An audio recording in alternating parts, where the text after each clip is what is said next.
friends, we're gonna make tacos al pastor. I hope you can join me in a two-step process.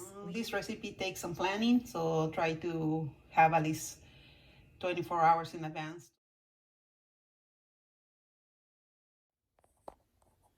Okay, here are the spices you need for your marinade or adobo. For your al pastor tacos, you need some salt, bay leaf, cumin, garlic, clove, oregano, ginger. We're using the dry type, but you can use powder instead if that's what you want. And we have some regular peppercorn, black pepper, and some larger peppercorn. So basically that's the spices. Now I'm gonna show you what chiles also are part of the marinade. So we're using guajillo. I already took out the seeds, cleaned them, and made them in a bunch of little pieces, so it's easier for us to roast them in the pan right now. That's what we're gonna do, and soak them also.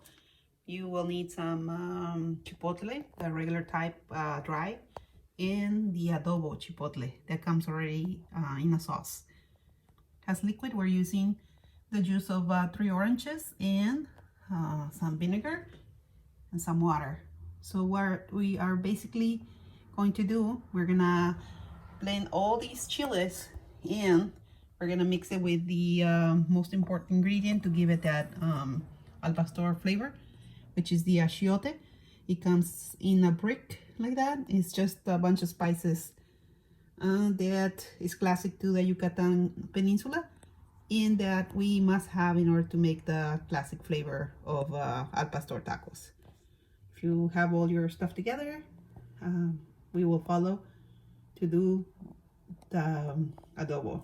Okay, so I'm frying the garlic, onion, and those dried chiles that we have here. We're getting there, so I'm gonna keep on adding the spices. We're gonna start with the bay leaf, the cumin, and the pepper. We're gonna leave just the oregano. I'm gonna add all the chiles. These are the guajillos, already cleaned and with no seeds.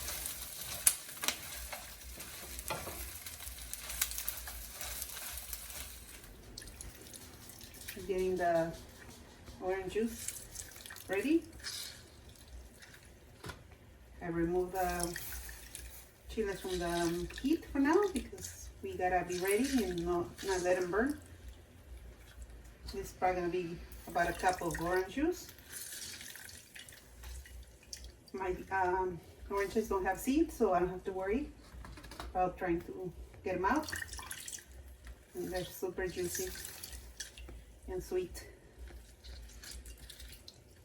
Okay, so that's how much orange juice we're going to be using. I will add the vinegar right here. It's about equal amounts of vinegar and orange juice.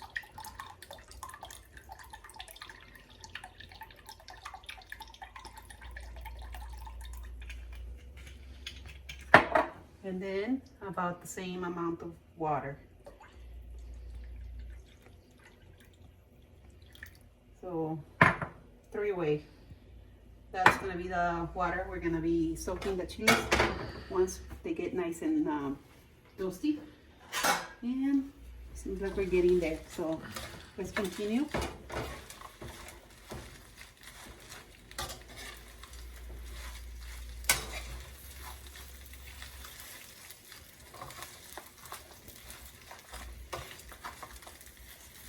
If you just smell what's coming out of this pan, you would just start bringing al pastor tacos. Too bad we gotta wait 24 hours, but that's the rule. You gotta just let that meat marinate so it picks up every single flavor from your adobo.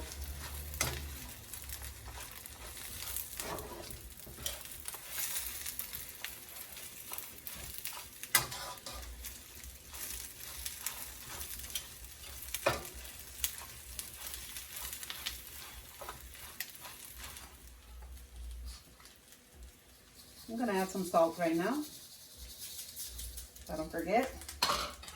And add the oregano. Casting.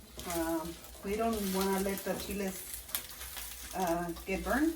We just want them a little toasty in the oil, because if they burn, they'll be very bitter, and that's the last thing you want. You do not want to let them burn. Since all the spices are fried with the chiles, we're gonna add the liquid. So we have our vinegar, orange juice, and water mixture. We're gonna dump it all in there. We might end up needing more water because it's a lot of chiles, but that's okay. You adjust according to how much sauce you want. The consistency has to be thick so that it attaches to the meat.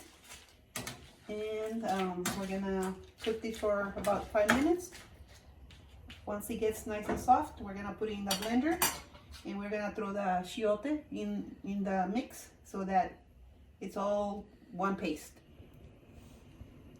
All right, so we're gonna wait for this to get nice and soft. I'm gonna add the chipotle so I don't forget it. And that's about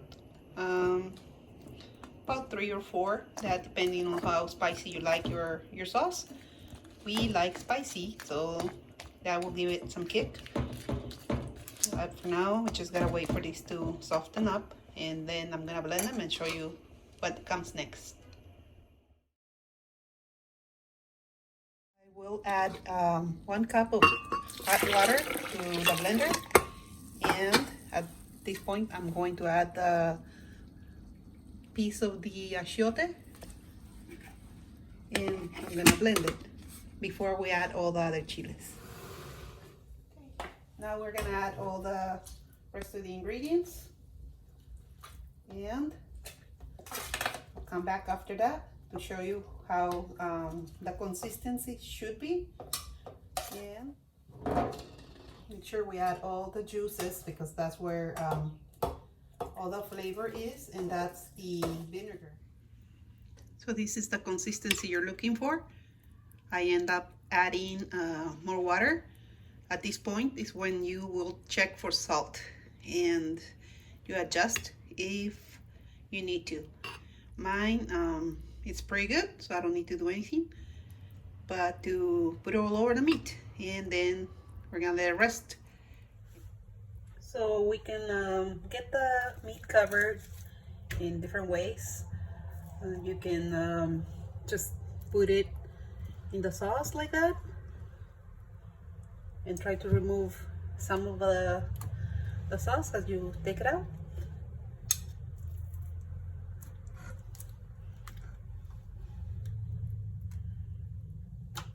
Just put it in layers.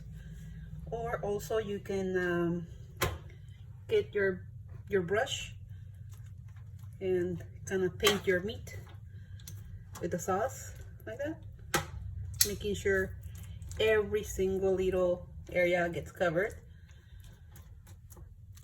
So any way you want to do it, and it works for you, that's the way you should do it. Once you have your sauce already to go, save like a cup or cup and a half of the sauce for tomorrow. We're gonna need that after you grill your meat. You cut in little strips, and you add the pineapple and the onions and all that stuff. We do need some of that salsa or adobo to freshen up the look of the meat. So put it aside and put it in the fridge.